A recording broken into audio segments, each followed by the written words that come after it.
Good morning everyone.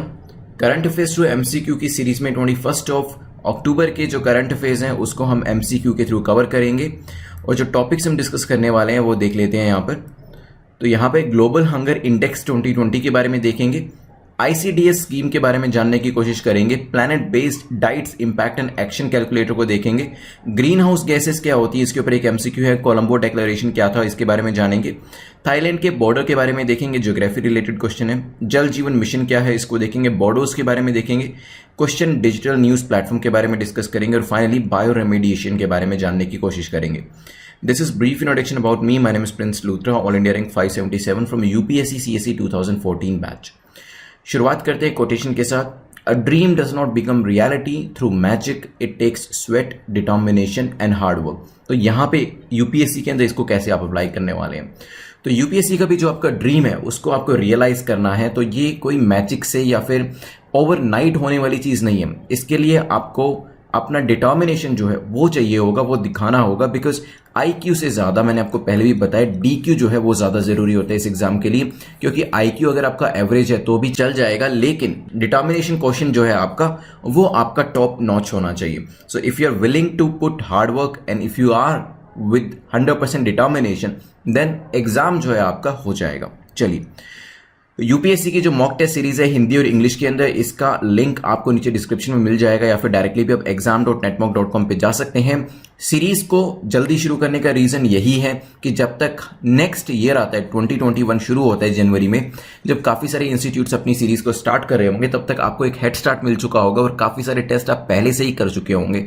और बिल्कुल शुरू से ही अगर आपकी प्रिपरेशन अच्छी रहती है तो जब तक एग्जाम आएगा, जून का महीना जब तक आपका आता है, तब तक आपके 30 जो मॉक टेस्ट है वो कंप्लीट हो चुके होंगे और एक अच्छी स्ट्रॉन्ग तैयारी, एक स्ट्रॉन्ग फाउंडेशन आपका तैयार हो चुका होगा और कॉन्फिडेंस लेवल आपका काफी हाई होगा एग्जाम देने के लिए। अगर हम इस चीज के लिए वेट करते और लास्ट में जाके जनवरी या फेब के महीने में शुरुआत करते तो तब तक काफी ज्यादा जो महीने होते हैं वो आपके निकल चुके होते हैं और जून कब आ जाएगा आपको पता भी नहीं चलेगा। इस वजह से अक्टूबर से ही ये टेस्ट सीरीज हमने शुरू कर दी है ताकि आप इसमें जो मॉक टेस्ट दिए गए उसको अटेम्प्ट कर सकें और उससे जो रिविजन है वो भी अपनी कर सकें।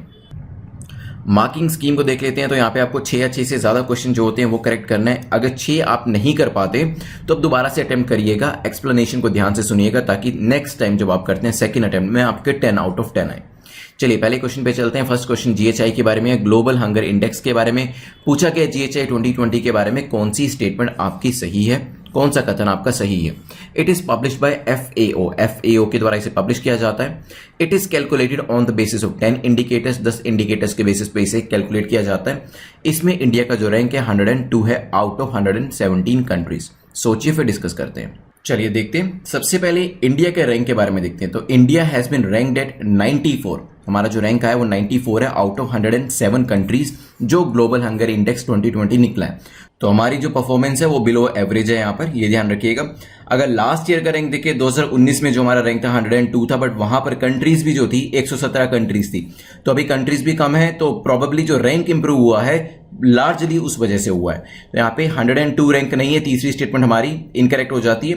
क्या ये 10 इंडिकेटर्स के बेसिस पे होता है? देखिए 10 इंडिकेटर्स के बेसिस पे नहीं होता है।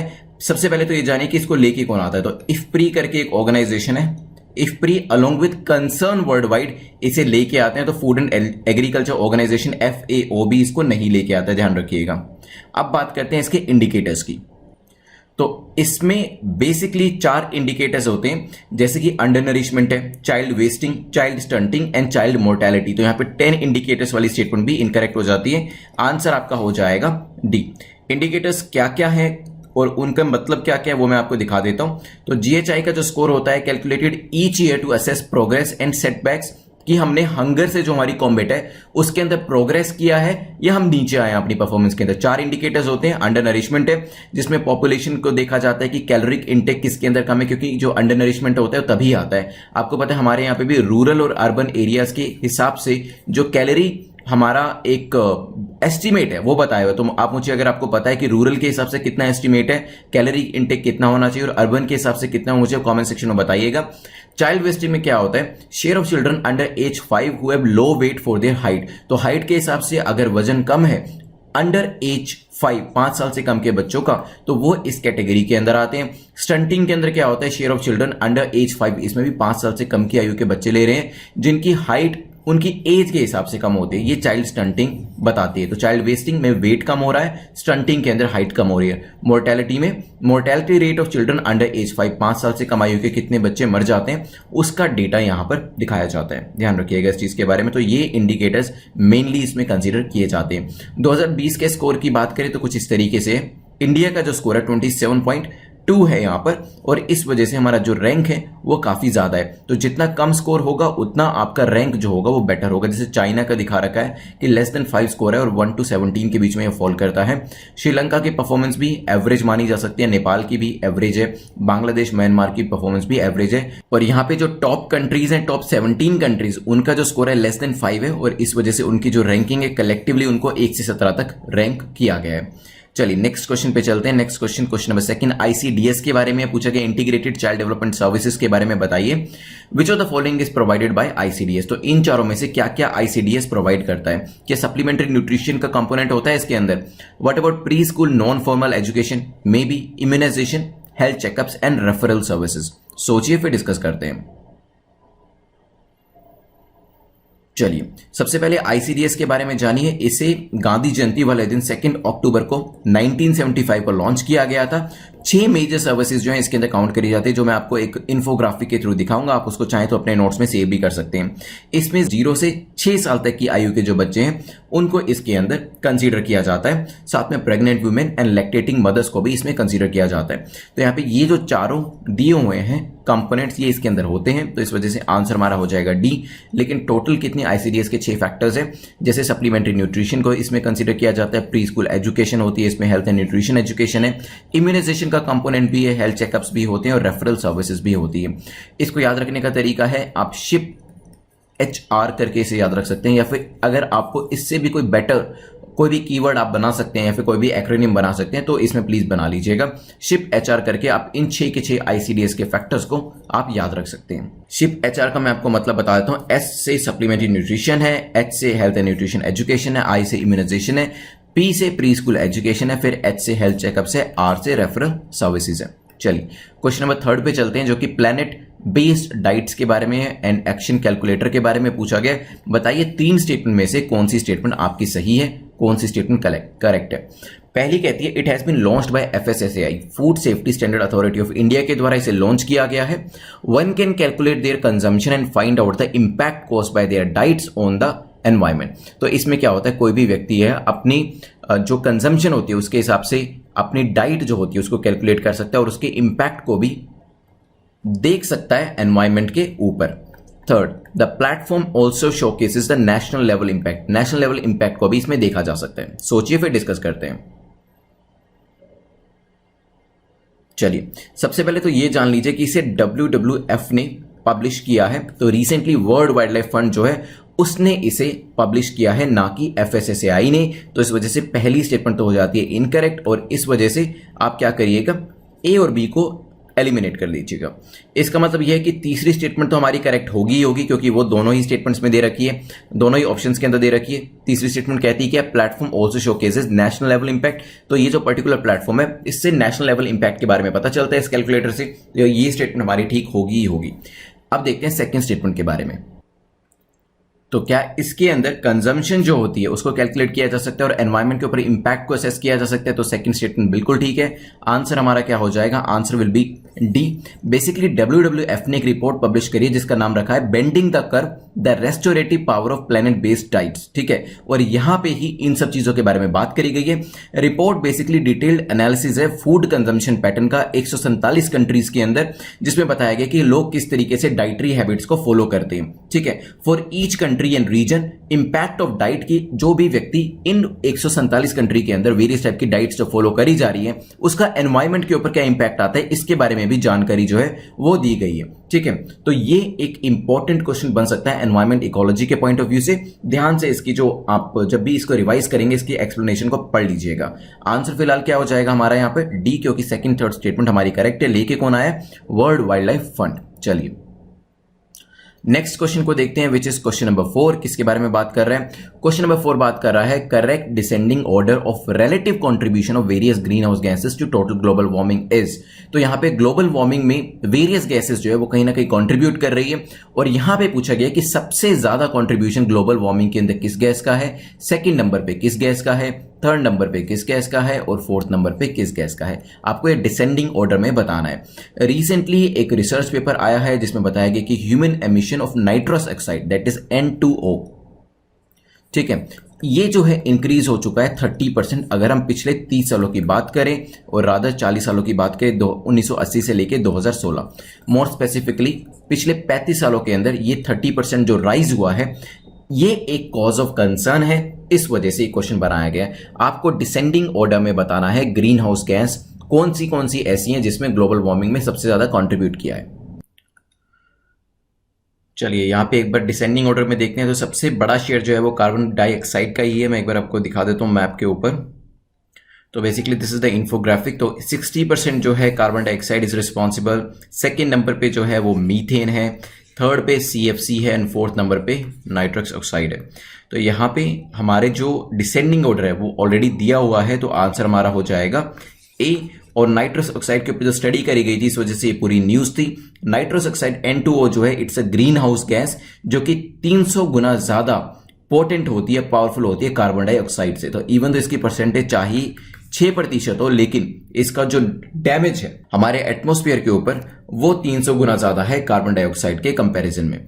तो चलिए यहां पे ये न्यूज काफी इंपॉर्टेंट थी एनवायरमेंट इकोलॉजी के पॉइंट ऑफ व्यू से। नेक्स्ट क्वेश्चन पे चलते हैं, क्वेश्चन नंबर 5 जो कि कोलंबो डिक्लेरेशन के बारे में है। पूछा गया Colombo declaration aimed at mitigation of which of the following gases, किस पर्टिकुलर गैस के मिटिगेशन के लिए कोलंबो डिक्लेरेशन किया गया था? Carbon dioxide, nitrogen, oxygen, methane, सोचिए।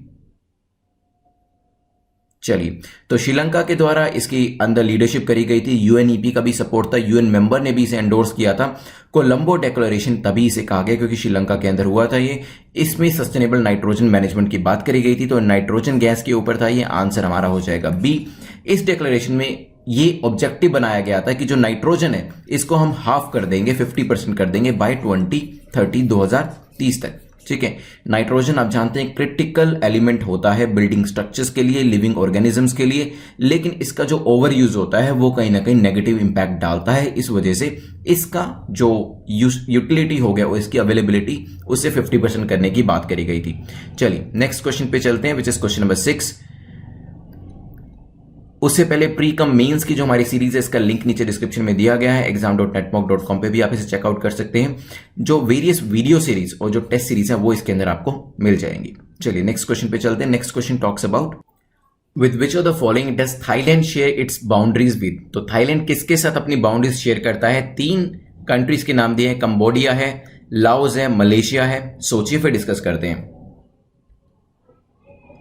चलिए तो रिसेंटली हुआ क्या है, थाईलैंड गवर्नमेंट ने मोर देन 5 पीपल जो है उनको इकट्ठा होने से एक जगह पे मना किया है। यहां पे बेसिकली हुआ क्या था, 3 महीने से एक लंबा डेमोन्स्ट्रेशन चलाया गया था।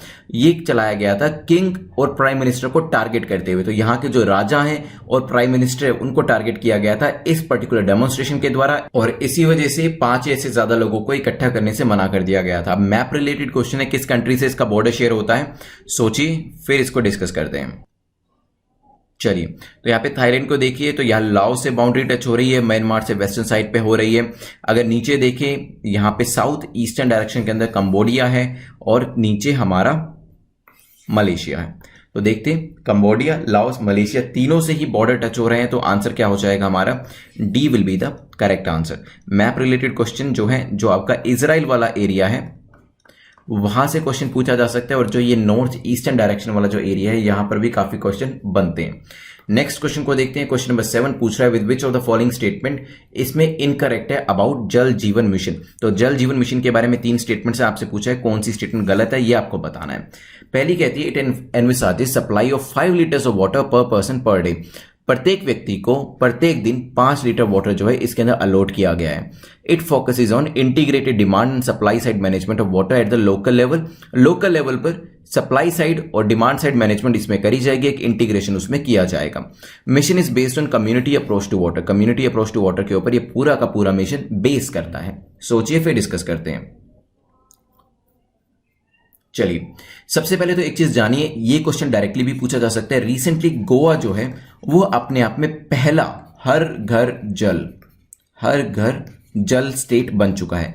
इसी तरीके से आपको मेंस में भी जो फ्रेज होती हैं वो लिखनी है, अलग अलग फ्रेजेस जो कि हमारी वेरियस स्कीम्स के साथ यूज करी जाती हैं to be more impactful in the mains answer writing part. तो मेंस आंसर राइटिंग में ज्यादा मार्क्स लेने, तो इस तरीके की जो फ्रेजेस हमारी स्कीम्स के साथ, योजनाओं के साथ यूज करी जाती हैं वो आपको मेंस के एग्जाम के अंदर भी लिखनी है। तो हर घर जल स्टेट के अंदर, जो कि इस पूरे प्रोग्राम का एक ऑब्जेक्टिव है, उसमें गोवा पहला स्टेट बन चुका है। डायरेक्टली क्वेश्चन भी पूछा जा सकता है कि हर घर जल स्टेट में पहला कौन सा ऐसा स्टेट है जो कि जिसने 100% functional house hold tap connection, क्योंकि यहां पे जो FHTC का एक ऑब्जेक्टिव रखा गया था जल जीवन मिशन के अंदर, उसको अचीव कर लिया है। इसके अंतर्गत रूरल एरियाज के अंदर around approximately 2.5 lakh rural house hold को गोवा ने जो एक टैप कनेक्शन है, जो एक नल का कनेक्शन होता है, वो प्रोवाइड किया है। जल जीवन मिशन ने एनविसाज किया था कि 55 लीटर पानी जो है प्रत्येक व्यक्ति को प्रत्येक दिन प्रोवाइड किया जाएगा और 2024 तक FHTC मतलब जो ये नल के कनेक्शन, जो टैप कनेक्शन है, वो प्रोवाइड कराए जाएंगे हर व्यक्ति को रूरल एरियाज के अंदर, जो कि गोवा ने 2020 में ही करके दिखा दिए। तो यहां पे 5 लीटर की यहां पे क्राइटेरिया नहीं रखा गया है, 55 लीटर का क्राइटेरिया यहां पर रखा गया है। तो पहली स्टेटमेंट तो हो जाती है आपकी इनकरेक्ट। अब आता है क्या फोकस इसके अंदर integrated demand supply side management पे है, तो बिल्कुल सही है, कॉमन सेंसिकल स्टेटमेंट है। कम्युनिटी अप्रोच को फॉलो किया गया, ये भी ठीक है, क्योंकि रूरल एरिया के अंदर हम जा रहे हैं तो कम्युनिटी बेस्ड अप्रोच को यूज करना काफी जरूरी है। दोनों स्टेटमेंट्स कॉमन सेंस के ऊपर बेस्ड करती है। थोड़ा सा भी अगर आपको इस प्रोग्राम के बारे में जानकारी है या फिर थोड़े से टाइम से ही अगर आप यूपीएससी की तैयारी कर रहे हैं तो आपको समझ में आ जाएगा कि ये दोनों स्टेटमेंट्स तो हमारी ठीक होनी ही चाहिए। अब आंसर क्या हो जाएगा यहाँ पे, क्या आंसर हमारा बी होगा? नहीं, क्योंकि आपसे पूछा गया है इनकरेक्ट के बारे में कि गलत कौन सा है, तो आंसर हमारा हो जाएगा C will be the correct answer, क्योंकि आपसे इनकरेक्ट पूछा गया था। बिल्कुल करेक्ट, इनकरेक्ट में गलती मत करिएगा, तो सी हमारा यहां पे आंसर हो जाएगा। चलिए नेक्स्ट क्वेश्चन पे चलते हैं, विच इज क्वेश्चन नंबर 8, जो कि बोडोस के बारे में पूछा गया। बोडोस के बारे में कुछ स्टेटमेंट दे रखी हैं, उस पर आप विचार करें और पूछा गया कि उनमें से बताइए कौन सी स्टेटमेंट आपकी ठीक है। 2 स्टेटमेंट्स बेसिकली दी गई हैं। पहली कहती है these are the single largest community among the notified scheduled tribes in Nagaland. Nagaland के अंदर जो नोटिफाइड शेड्यूल्ड ट्राइब्स हैं उसमें ये सिंगल लार्जेस्ट कम्युनिटी है। Bodos constitute about 5 to 6% of state population. So state की पॉपुलेशन का 5 से 6% तक ये फॉर्म करते हैं। सोचिए क्या आंसर होगा, फिर इसको डिस्कस करेंगे। चलिए, तो रिसेंटली हुआ क्या है, एक नई ऑर्गेनाइजेशन है All India Bodos People National League. उन्होंने क्या कहा है, उन्होंने बोडोलैंड स्टेटहुड मूवमेंट जो था उसको रिवाइव करने की बात करी गई है। ये चीजें न्यूज में मेंशन करी गई थी, इस वजह से इस पे क्वेश्चन बनाए हैं। अगर हम बोडोस की बात करें, क्योंकि बोडोस के ऊपर बात उठी है, तो क्वेश्चन पूछा जा सकता है these are the single largest community among the notified scheduled tribes in the region of Assam. तो स्टेट ऑफ असम के अंदर है, नागालैंड के अंदर नहीं है, इस वजह से पहली स्टेटमेंट इनकरेक्ट हो जाएगी। और अगर हम बात करें इनकी पॉपुलेशन के बारे में, बोडोस कॉन्स्टिट्यूट 5 से 6%, 5 to 6% ऑफ असम्स पॉपुलेशन। तो सेकंड स्टेटमेंट में कोई भी स्टेट मेंशन नहीं किया गया था, इस वजह से ये स्टेटमेंट करेक्ट हो जाएगी। रिस्पेक्टिव स्टेट में 5 से 6% तक है, आंसर हमारा हो जाएगा बी। ध्यान रखिएगा। तो यहां पे कुछ इंपॉर्टेंट रीजन्स हैं, उनको भी देख सकते हैं, जो बोडो स्टेट मूवमेंट के अंदर न्यूज में रहेंगे, चर्चा में रहेंगे। लेकिन इसका पूरा जो हिस्टोरिकल एस्पेक्ट और ये जो मूवमेंट क्या है, ये मेंस के लिए काफी इंपॉर्टेंट है, तो इसको मेन सेक्शन में हम डिस्कस करने वाले हैं। चलते हैं 9th क्वेश्चन के ऊपर आज के, जो कि पूछ रहा है 2 स्टेटमेंट देखिए कि आप बताइए इसमें से करेक्ट स्टेटमेंट कौन सी है, सही कौन सी है। पहली कहती है the government has put emphasis on compliance to 50% FDI cap under the government approval route in digital media. Digital media के अंदर गवर्नमेंट ने एम्फोसाइज किया है कि 50% FDI जो है उसको कंप्लाई करना चाहिए, और ये कैप इसके अंदर रखी गई है। The majority of the directors on the company's board and the CEO of the company would have to be an Indian citizen. इसके अंदर जो कंपनी के बोर्ड के अंदर मेंबर्स होंगे और जो कंपनी के यहां पे CEO होंगे वो इंडियन सिटीजन्स होंगे। सोचिए, फिर डिस्कस करते हैं। चलिए, तो रिसेंटली सेंटर ने अनाउंस करी थी न्यू गाइडलाइंस, और ये नई गाइडलाइंस क्यों दी गई है? न्यू गाइडलाइंस दी गई है डिजिटल न्यूज प्लेटफॉर्म को लेकर, और गवर्नमेंट ने यहां पे एम्फसिस पुट किया है कि 26% FDI जो है cap under the government approval route लाया जाएगा डिजिटल मीडिया के अंदर। तो यहां पे 50% का नहीं है जो कैप रखा गया, वो 26% का रखा गया है। 26% FDI through the government approval route in the digital media sector, ये 2019 में लाया गया था। एफडीआई इन प्रिंट मीडिया जो थी वो कैप करी गई थी 26% के ऊपर, एंड टीवी न्यूज के अंदर 49%। अभी न्यूज में इनकी चर्चा क्यों हुई? क्योंकि नई गाइडलाइंस जो है वो गवर्नमेंट लेके आई है concerning digital news platform. Digital news platform को लेकर गवर्नमेंट जो है नई गाइडलाइंस लेके आई है। इस वजह से जो पुरानी लिमिट्स है उसके बारे में भी हमें पता होना चाहिए। अगर हम सेकंड स्टेटमेंट को देखें कि यहां पे इंडियन सिटीजन होने की जो क्राइटेरिया रखा गया है वो बिल्कुल ठीक है। सीईओ की बात करें, मेंबर्स डायरेक्टर्स की बात करें तो वो इंडियन सिटीजन होंगे। तो सेकंड स्टेटमेंट करेक्ट होने की वजह से answer will be A. All foreign employees working for more than 60 days would need security clearance. उनको सिक्योरिटी क्लियरेंस चाहिए होगी। नहीं तो क्या होता है, अगर बाहर का पैसा लगा हुआ है और बाहर के लोग काम कर रहे हैं तो ऐसा भी हो सकता है वो कुछ ऐसी न्यूज दिखाए जो कि हमारे देश की सुरक्षा के लिए और इवन स्टेबिलिटी के लिए, गवर्नमेंट की स्टेबिलिटी के लिए, देश की स्टेबिलिटी के लिए काउंटर प्रोडक्टिव हो। इफ द गवर्नमेंट डिनाइज और withdraw security clearance, digital media company will ensure that the concern person resigns. अगर लगता है गवर्नमेंट को कि ये इंडिविजुअल जो है हमारे लिए एंटी नेशनल तौर पे काम कर रहा है, हमारी कंट्री के अगेंस्ट में काम कर रहा है, या किसी भी तरीके से हमारी कंट्री के लिए खतरा है, तो वहां पर क्लियरेंस उसको नहीं मिलेगी। और उस सिचुएशन के अंदर जो कंपनी है उसको पर्सन का जो रेजिग्नेशन है वो लेना पड़ेगा। चलिए, तो यहां पे गवर्नमेंट ने 1 साल का टाइम दिया है किसको? डिजिटल मीडिया न्यूज एंटिटीज को, कि उनकी जो शेयर होल्डिंग्स है उसको भी एज पर रिक्वायरमेंट 1 साल के अंदर कंप्लाई कर ली। चलिए नेक्स्ट क्वेश्चन पे चलते हैं, which is question number 10। Last question बात करता है बायो रेमेडिएशन के बारे में। अगेन एनवायरमेंट इकोलॉजी का क्वेश्चन है। Recently NIOT that is National Institute of Ocean Technology Chennai ने eco friendly crude oil bio remediation mechanism technology जो है उसको डेवलप किया है। आपको पता है कि टाइम टू टाइम इसको लेकर न्यूज आती रहती है, कहीं ना कहीं ऑयल स्पिल होता रहता है और तब नई नई टेक्नोलॉजीज की बात होती है। पहले भी 2-3 बार इसके ऊपर ऑयल जैपर को लेकर हो क्वेश्चंस पूछे जा चुके हैं, प्री के अंदर भी और मेंस के अंदर भी, अगर आपको पिछले क्वेश्चंस पिछले कुछ सालों के आपने पढ़े हो तो।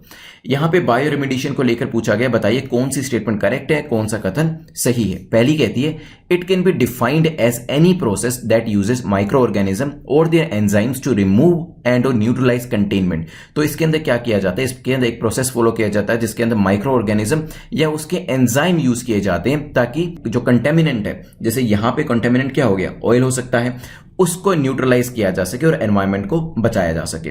Second, the microbial community serves as energetic primary degraders of a complex mixture of petroleum hydrocarbons into various aldehydes, ketones and acidic metabolites. इसमें होता क्या है, माइक्रोबायल कम्युनिटी जो होती है वो प्राइमरी डिग्रेडर्स के तौर पे काम करती है और पेट्रोलियम हाइड्रोकार्बन्स को किस में चेंज कर देती है? कीटोन्स में या मेटाबोलाइट्स के अंदर। सोचिए फिर डिस्कस करते हैं। चलिए, तो इस टेक्नोलॉजी में वीट ब्रान का यूज किया जाता है। बेसिकली जब वीट ब्रान या वीट को मिलिंग प्रोसेस से होके लेके जाया जाता है तो जो उसका ब्रान होता है, जो आउटर लेयर होती है वो अलग हो जाती है और उसको यूज किया जाता है बायो रेमेडिएशन के लिए। यहां पे अब आते हैं बायो रेमेडिएशन के ऊपर। क्या इस प्रोसेस के अंदर माइक्रो ऑर्गेनिज्म या उसके एंजाइम जो होते हैं वो कंटेनमेंट को न्यूट्रलाइज करते हैं और एनवायरमेंट को उसकी ओरिजिनल कंडीशन में ले जाते हैं? तो पहली स्टेटमेंट बिल्कुल ठीक है। यहां पर फर्स्ट स्टेटमेंट में यही बताया गया कि जो माइक्रो ऑर्गेनिज्म यूज किए जाते हैं वो जो भी ऑयल होता है उसको न्यूट्रलाइज करते हैं और जैसे एनवायरमेंट पहले था उसके जैसा ही कर देते हैं। और माइक्रोबायल कम्युनिटी अगर हम सेकंड स्टेटमेंट को देखें तो यहां पे यही होता है, जो प्राइमरी डिग्रेडर्स होते हैं वो पेट्रोलियम प्रोडक्ट्स को कीटोन्स या मेटाबोलाइट्स में चेंज कर देते हैं ताकि जो ओरिजिनल एक सिचुएशन या कंडीशन थी उस स्टेज पे वापस जाया जा सके। तो यहां पे जो माइक्रोबायल कम्युनिटी है वो एज ए डिग्रेडर काम करती है और जो यहां पे कॉम्प्लेक्स मिक्सचर होते हैं, चाहे वो हाइड्रोकार्बन्स का हो, पेट्रोलियम का हो, जिसकी वजह से कंटेमिनेशन हुआ है, उसको चेंज कर दिया जाता है कीटोन्स के अंदर और मेटाबोलाइट्स के अंदर। तो सेकंड स्टेटमेंट हमारी यहां पे करेक्ट हो जाती है। आंसर हमारा हो जाएगा सी। चलिए, तो हमारे 10 क्वेश्चंस जो हैं यहाँ पे कंप्लीट होते हैं। अभी हम 2 मिनट के अंदर से क्विकली रिवाइज करेंगे, फिर प्रीलिम्स का क्वेश्चन देखेंगे, मेंस का क्वेश्चन जो आंसर करना है वो देखेंगे and finally winner of the day के बारे में देखेंगे। शुरुआत हमने GHI के बारे में देखी थी, कौन लेके आया। इफ्प्री इसको लेके हमने देखा था, हमारा जो रैंक था 94 आउट ऑफ 107 ये भी देखा था हमने। और यहाँ पे 10 इंडिकेटर्स नहीं थे, 4 इंडिकेटर्स थे जो हमने देखे थे। देन रैंकिंग जो थी वेरियस कंट्रीज की वो भी देखी थी। इंडिया का परफॉर्मेंस यहाँ पे एवरेज से भी कम रहा है और चाइना जो है उसका रैंक टॉप 17 में बेसिकली लेस देन 5 स्कोर जो है टॉप 17 कंट्रीज का आया है, तो इसलिए उनको क्लब कर दिया गया है। जो 4 फैक्टर्स हमने कंसीडर किए हैं, under nourishment, child wasting, child stunting, child mortality को यहां पर किया है। नेक्स्ट हमने आईसीडीएस के बारे में डिस्कस किया था, सप्लीमेंट्री न्यूट्रिशन से लेकर इम्यूनाइजेशन से हेल्थ चेकअप से लेकर रेफरल सर्विसेज तक, शिप एचआर करके आप इसको याद कर सकते हैं, इसके बारे में डिस्कशन किया था। देन फाइनली हमने देखा था प्लैनेट बेस्ड डाइट्स के बारे में, तो कौन लेके आया था, वर्ल्ड वाइल्ड लाइफ फंड जो है उन्होंने बेंडिंग द कर्व करके रिपोर्ट को पब्लिश किया। यहाँ पे प्लैनेट बेस्ड डाइट्स की बात करी गई है जिससे कि एनवायरमेंट को इंपैक्ट होता है, इसके बारे में स्टडी करी गई है 147 कंट्रीज के ऊपर और उनकी हैबिट्स के ऊपर। नेक्स्ट हमने देखा था इसके बाद वेरियस रिस्पॉन्सिबल गैसेस जिसकी वजह से ग्लोबल वार्मिंग हो रहा है, तो मैंने यहां पे बताया था ग्लोबल वार्मिंग में कार्बन डाइऑक्साइड का सबसे बड़ा रोल है, फिर मीथेन है, फिर सीएफसीएन, फिर नाइट्रस ऑक्साइड है। अभी स्टडी हुई थी जिसमें बताया गया कि पिछले 35 सालों में नाइट्रस ऑक्साइड जो है वो 30% की उसमें वृद्धि हुई है। और ये जो मैप है रैंकिंग का, आप ध्यान से इसे नोट डाउन कर लीजिएगा। नेक्स्ट कोलंबो डिक्लेरेशन के बारे में देखा था हमने, तो नाइट्रोजन जो है इसके ऊपर ये डिक्लेरेशन करी गई थी और नाइट्रोजन गैस के ऊपर स्टडी आई है, तो कोलंबो डिक्लेरेशन के ऊपर भी बात करी जा सकती है। एम क्या है, 2030 तक इसको 50% करना है, ये मुख्य इसका ऑब्जेक्टिव था। नेक्स्ट क्वेश्चन नंबर 6 में हमने देखा था थाईलैंड के बॉर्डर के बारे में, तो थाईलैंड के अंदर 5 या ज्यादा लोगों को इकट्ठा करने से मनाही करी गई है। उसका रीजन यही है कि डेमोन्स्ट्रेशन जो थे यहाँ पे प्राइम मिनिस्टर और किंग के अगेंस्ट में करे जा रहे थे। तो कंबोडिया से लेके लाओस, म्यांमार, मलेशिया के बॉर्डर इसको टच करते हैं। Geography related question is also important. जल जीवन मिशन के बारे में देखा था, तो गोवा अपने आप में पहला स्टेट बन गया है। हर घर जल स्टेट के बारे में डिस्कस किया था। मिशन जो है कम्युनिटी बेस्ड अप्रोच को फॉलो किया जाता है, सप्लाई साइड मैनेजमेंट को देखा जाता है इसके अंदर। 2024 तक का हमारा लक्ष्य था, लेकिन यहाँ पे गोवा ने सबसे पहले इसे कंप्लीट कर लिया है।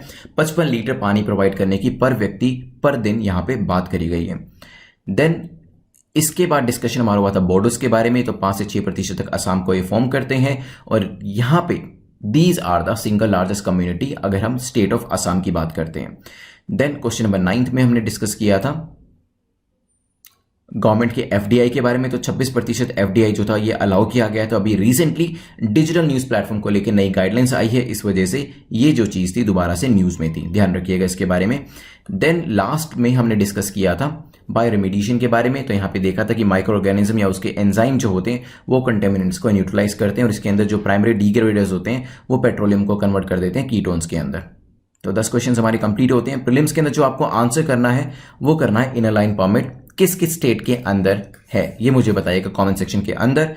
मेंस के लिए जो क्वेश्चन है वो मैंने यहां पे लिखा हुआ है, netmock.com के ऊपर जाएंगे, आपको स्टार्टिंग में ही सबसे पहले जो मेंस क्वेश्चन का जो आपको आंसर करना है उसकी हेडिंग मिल जाएगी, वहां पे इसका आंसर आप इसका आंसर लिखिएगा और फोटो खींच के उसे अपलोड कर दीजिएगा। लास्ट टाइम जो क्वेश्चन पूछा था उसको करेक्ट आंसर किया है रंजीत सिंह ने, सो कांग्रेचुलेशन रंजीत। आप हमें नेटमॉक आईएएस के ऊपर बता दीजिएगा कि आपको जो पीडीएफ चाहिए जो आपने जीती है वो हिंदी में चाहिए या इंग्लिश में। कमेंट सेक्शन में मार्क्स जरूर लिखिएगा, चाहे आपने 0 ही क्यों ना स्कोर किया हो, क्योंकि धीरे धीरे आपका स्कोर जो है वो इंप्रूव होने लगेगा। टेलीग्राम के ऊपर इसकी पीडीएफ आपको मिल जाएगी, कोई भी आपका डाउट है वो भी आप मुझसे टेलीग्राम पे पूछ सकते हैं। बेल आइकन को प्रेस कर दीजिएगा ताकि नोटिफिकेशन आपके अपकमिंग वीडियोज को लेकर मिस ना हो। Thanks for watching, see you tomorrow.